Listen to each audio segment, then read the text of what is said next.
I am truly delighted to welcome so many impressive young Americans to the White House. This is a very exciting day.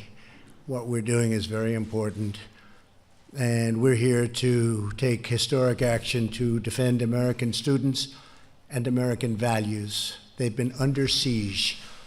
In a few moments, I will be signing an executive order to protect free speech on college campuses. Just the thought of it sounds good. We're grateful.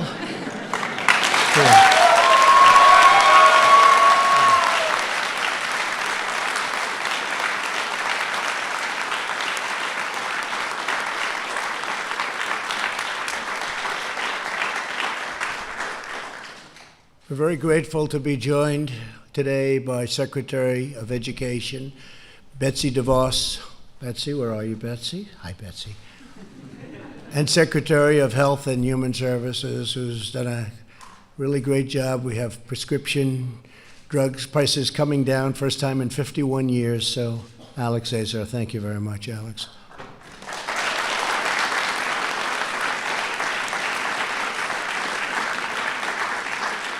Most importantly, let me thank all of the college students and recent graduates here with me on stage, incredible young people.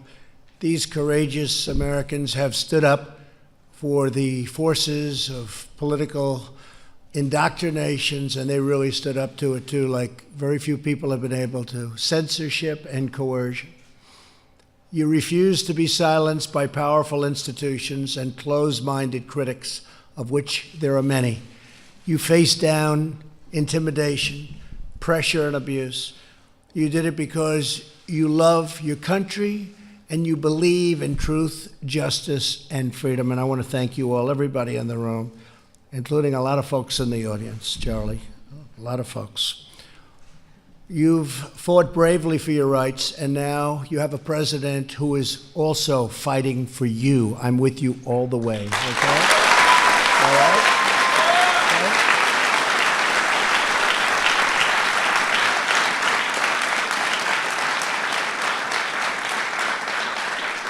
In America, the very heart of the university's mission is preparing students for life as citizens in a free society. But even as universities have received billions and billions of dollars from taxpayers, many have become increasingly hostile to free speech and to the First Amendment. You see it all the time. You turn on the news and you see things that are horrible. You see people being punched hard in the face. But he didn't go down. He didn't go down.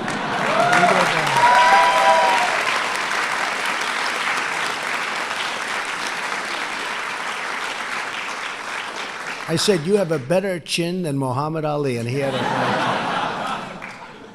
And you see the cowbell scene. You saw that horrible scene. That was a disgraceful thing at a school, at a university. Under the guise of speech codes and safe spaces and trigger warnings, these universities have tried to restrict free thought, impose total conformity, and shut down the voices of great young Americans like those here today. It's great people. All of that change is starting right now. We're dealing with billions and billions and billions of dollars.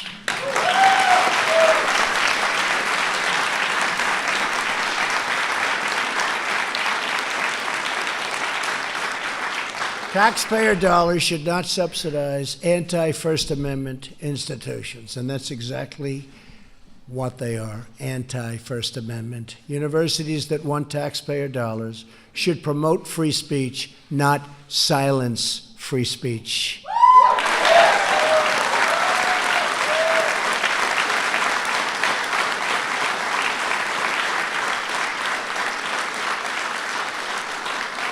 Today's groundbreaking action is the first in a series of steps we will take to defend students' rights. We are proudly joined by several young Americans who can speak directly about ideological intolerance on campus. Here with us is Ellen Whitman, a junior at Miami University in Ohio, a great school. Ellen is the president of Students for Life, In 2017, Ellen planned an annual event to display small wooden crosses representing the lives of the unborn. School officials informed Ellen that she would be required to post signs all over campus providing a trigger warning to other students regarding her display.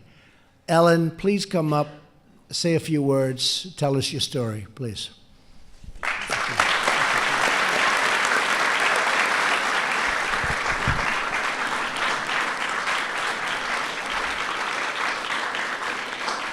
Well, thank you, Mr. President. This is a truly historic day in our country's history.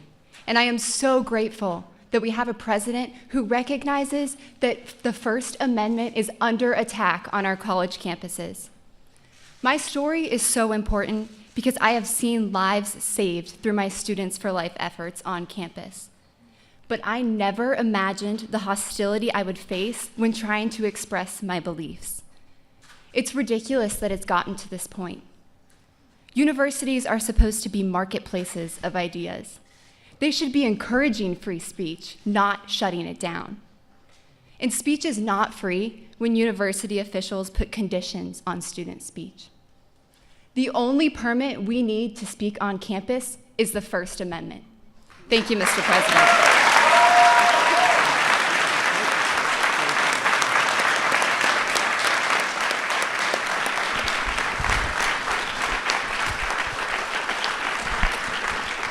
You watch, we will be witnessing today some great future political leaders. There's plenty of them in the room. Not just up here, right? Out there too. We really appreciate it. That was beautiful. Thank you very much. We're also joined by Caitlin Mullen, a student at the University of Nebraska in Lincoln. While simply standing at a table to represent a conservative group on campus, Turning Point USA, which does such incredible work, and thank you very much, Charlie. That's true. Come on, we could give him a hand.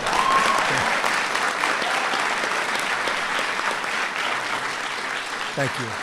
Caitlin was approached by staff and a graduate instructor and was berated and cursed at. School officials tried to bully Caitlin into leaving, but she bravely stood her ground. Caitlin, please come up and say a few words. Thank you, Mr. President. What happened to me is common on universities today, and students are getting shut down and silenced on campus. So I'm really thankful that President Trump is addressing this issue, because as the future of America, it's important that our universities are a place where we could speak freely and have healthy, respectful dialogue on campus. So thank you so much, President Trump, for doing this. No other student should have to go through what I went through on campus. So thank you. Thank you very much.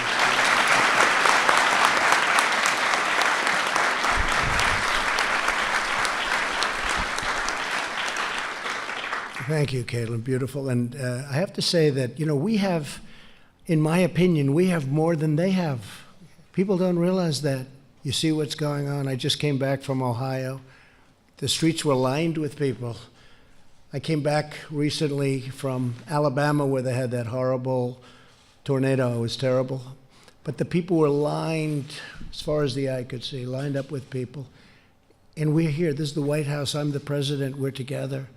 And hopefully we can bring everybody together. That's really what we want to do. And they can have different views. And if they do have different views, we encourage that.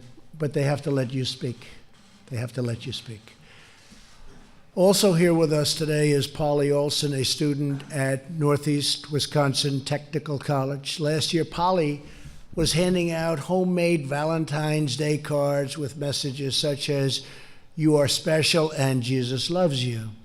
College officials stopped her and told her that she would be restricted to so-called free speech zone because some people might find her cards offensive. I don't.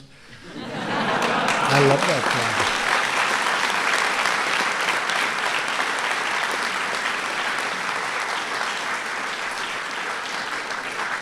card. In fact, Polly, give me some. I'll send them around to my friends. Polly, please say a few words. Polly. Polly, thank you. So freedom of speech is near and dear to my heart. My mother told me while she was homeschooling me that I would need to know what my First Amendment rights were because someday they would be violated and I would have to stand up for them. So I'm carrying on her legacy of handing out these little valentines, encouraging people to know that they are loved and cared for. And within 15 minutes of setting foot on my campus this past year, I was told that I was soliciting and disrupting the learning environment and that it would not be tolerated and that I would have to stop handing out my valentines. And I contacted some friends of mine and they sent me to Will to have legal counsel because this wasn't the first time the school had done it to me. They had stopped me a few months after my mom died and told me that I was not allowed to do it then. So I went through months of trying to get them to change this policy that they were enforcing. And they told me that they would do it. Well, that was 5 years ago. So now it was time to take action and make them follow through with what they were telling me that they were going to do, trying to shut me up. I'm just one of many students that are out there that universities and schools are trying to shut down, sweep it under the rug, and make them be quiet. And I told them, I'm not going to be quiet this time. I'm going to talk to anyone and everyone I can about our freedom of speech in this country because it's really the core of America's freedom. And without freedom of speech, we don't have America anymore.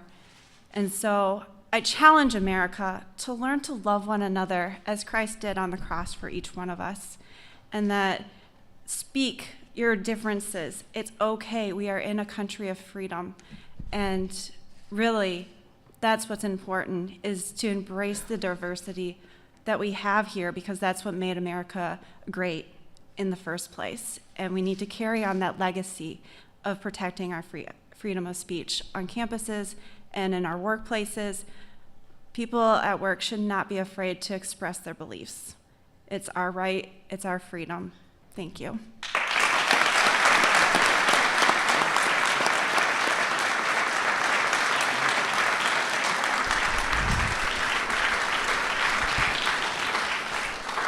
So thank you all for your courage. Today we're delivering a clear message to the professors and power structures trying to suppress dissent and keep young Americans, and all Americans, not just young Americans, like Ellen and Caitlin and Polly, from challenging rigid far-left ideology. People who are confident in their beliefs do not censor others. We don't want to censor others. They welcome free, fair, and open debate, and that's what we're demanding.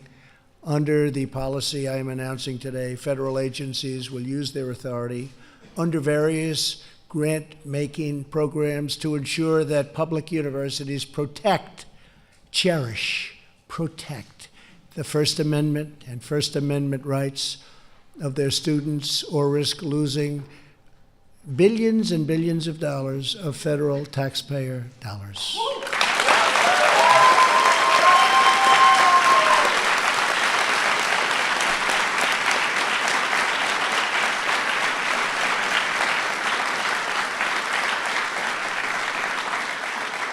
Every year, the federal government provides educational institutions with more than $35 billion in research funding. All of that money is now at stake.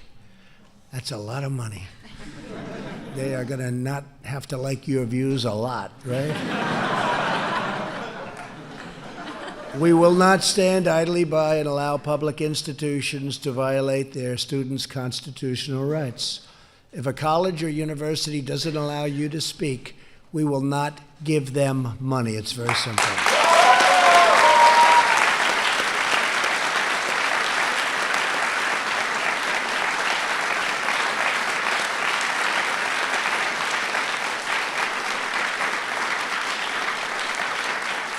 At the same time, private universities should be held to their own policies on free speech. So from now on, federal agencies will also use their grant-making authority to promote transparency for students at private schools. These colleges should not be able to promise free speech in theory and then impose restrictive speech codes in practice, which is what many of them do. Today's action is just the beginning of our efforts to protect free speech and advance our students' rights agenda. What I've been witnessing over the last long period of time, long before I became president, what I've been witnessing is outrageous. This order will also empower students with vital information about the value of the programs they take on and having to do with debt, student loan debt. I'm going to work to fix it because it's outrageous what's happening. You're not given that fair start. You're too far down. It's not right. And we're going to work very, very hard to get it fixed. But we're going to start with 43 million people in the United States are currently working to pay off student loans. And we'll be talking about that very soon. We're going to work on that very soon. I've always been very good with loans, and I love loans. I love other people's money. We're going to work on it.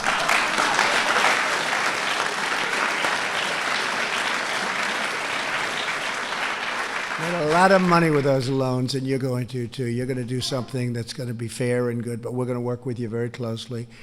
The average student loan borrower owes roughly $35,000. That's a lot. And in many cases, much more than that. I've seen numbers that go over $200,000. You're behind the eight ball before you start. And yet, typically, students who take loans do not have access to critical information about what career outcomes they can expect from their programs, majors, or fields of study. They borrow more money than they can ever expect to pay off or pay back. Many middle-class American families are getting ripped off, while tax-exempt colleges and large institutions, frankly, they take these tremendous endowments. You look at the money that they have, they're making a fortune. For that reason, I'm directing the Department of Education and the Department of the Treasury to publish detailed information on future earnings and loan repayment rates for every major and every program at every single school. It's very important.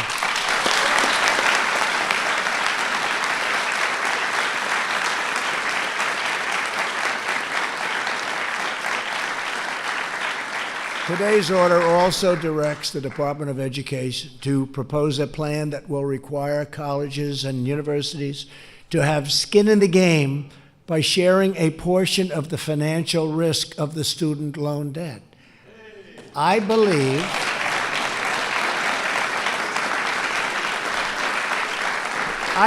that colleges and universities, their costs have gone up more than anything I can think of.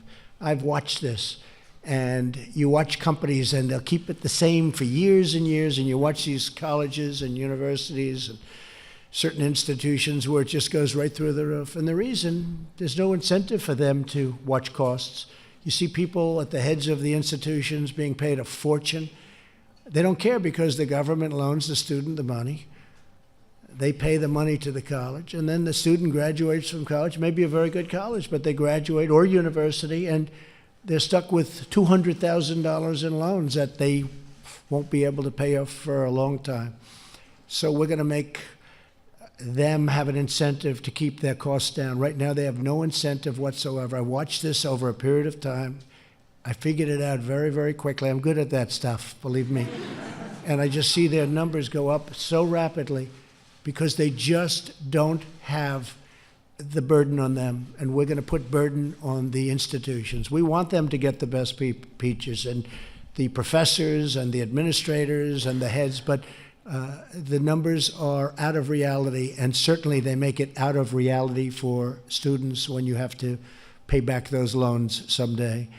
With today's action and every action to come, the Trump administration will fight for America's students. We're fighting very hard, and remember what I said, we're going to give the student loans where you have way, way over $1 trillion in student loans. We're going to start looking at that very seriously and help some of those students that are just mired in debt. We know that freedom must prevail on college campuses. That freedom is to prosper in America. It's so important. And we believe that greatness must be practiced in our halls of learning. If greatness is to thrive in our halls of government and our corridors of commerce, You're going to have great lives, but I want you to get off to a great start, not a start where you're behind a barricade that just doesn't let you succeed. And we're going to make it much easier for you, this administration, and we've worked very hard on it already. We'll be having some meetings, and we'll be having some very major discussions with some of the biggest colleges and universities, and we're going to have them shoulder some of the responsibility and some of the money that's necessary for you to use in order to get your education. To every student and young American here today, don't let anyone stop you from doing what you know is right, from asking questions, from challenging the powerful, or from speaking your mind. And that's the primary reason we're here right now. You're going to speak your mind. You're going to be fair, you're going to be reasonable, you're going to do it well, and you're going to speak your mind. Never, ever quit. Never give in, and never back down. Keep standing up for your values, for your classmates, and for your country. And you can be certain that every day of my presidency, we will always support your rights and your freedoms and your future. Thank you all for being here. This is a great honor for me. I've been watching this for too long. I've been watching things that are unwatchable, and I don't like it, but we're going to do something about it. See, we like to act as opposed to just watching and saying, oh, isn't that a shame? We don't say that. We don't say that.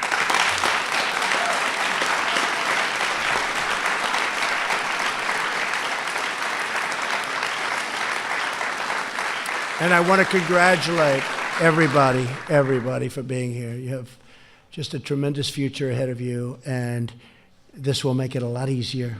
And you get that point of view across. And listen to the other point of view. Maybe you can be changed and maybe not. I doubt it. But maybe. You never know. And you know what? If you can, that's okay. And you'll change them too. You're going to change them too. But ultimately, it brings people together. So congratulations. I'll sign right now. Thank you all for being here.